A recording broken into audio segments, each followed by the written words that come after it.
Good morning, I'm Laurel Branch with AWE here with Dr. Ara Sahakian, and we are looking at Fuji's Tracmotion device for ESD. Dr. Sahakian, do you want to tell us about it? Hi, yeah, thanks Laurel. So we've got a really interesting device here. We've got Vinny here from Fuji to help us out.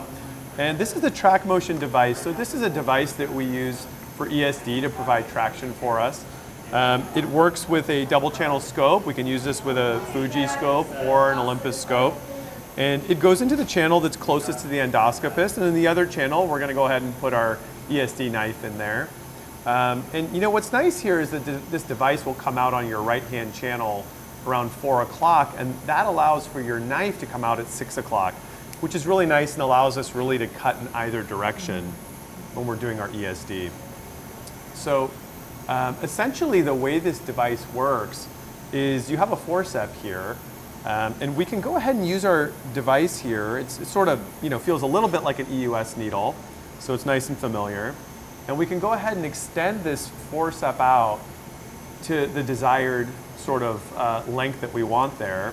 We want to extend it out really kind of at least far enough so we have our arm there that shows. And we can use the device here to open our forceps. So as I sort of move backwards with my thumb here, that's going to go ahead and open our forceps. And then we can go ahead and grasp tissue. So once we grasp our tissue, we go ahead and we sort of close this with our thumb. And as we continue to depress this lever, it's going to bend the arm here.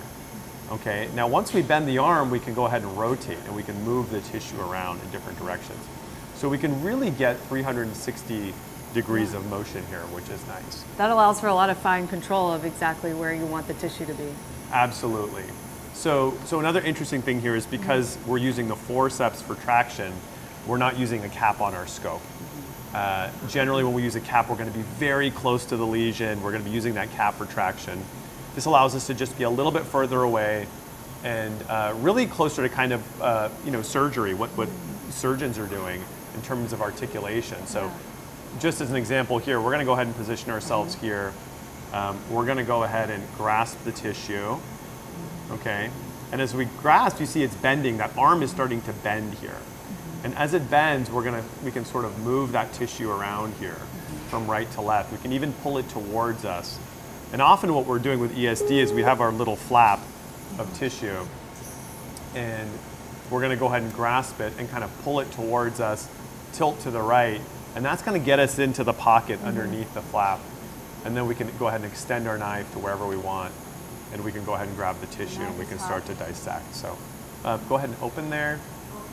Okay, so you can see this, we don't have a real ESD defect here, but just for the point of demonstration, we can go ahead and grasp the tissue here, and we can kind of pull that towards us, and we can apply a little bit of cautery there. And we can move this tissue around. And then you sort of work one little area and you dissect, and then go ahead and open. And then you can open your device.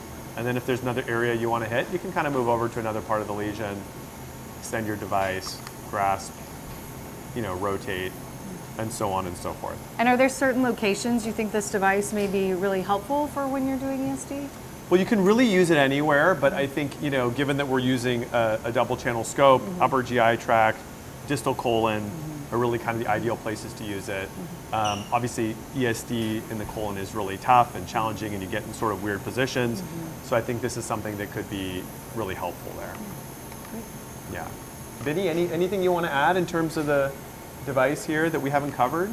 Just as you has explained, it allows you to provide traction from your 4 o'clock position while still allowing the smaller channel at 6 o'clock to enter your scissors or your knife or whatever device you're going to use. But it's a very intuitive product that once physicians start utilizing, they really see the benefit behind the traction and being able to reorientate where they want that traction.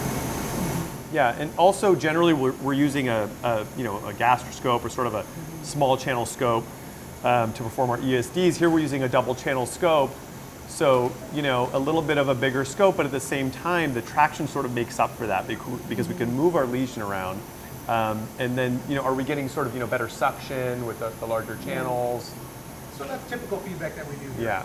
Yeah. So we're using a larger channel, so I think you get better suction with that, and I think that's a benefit as well. Yeah. Thank you for the demonstration. Yeah. Thank you so much.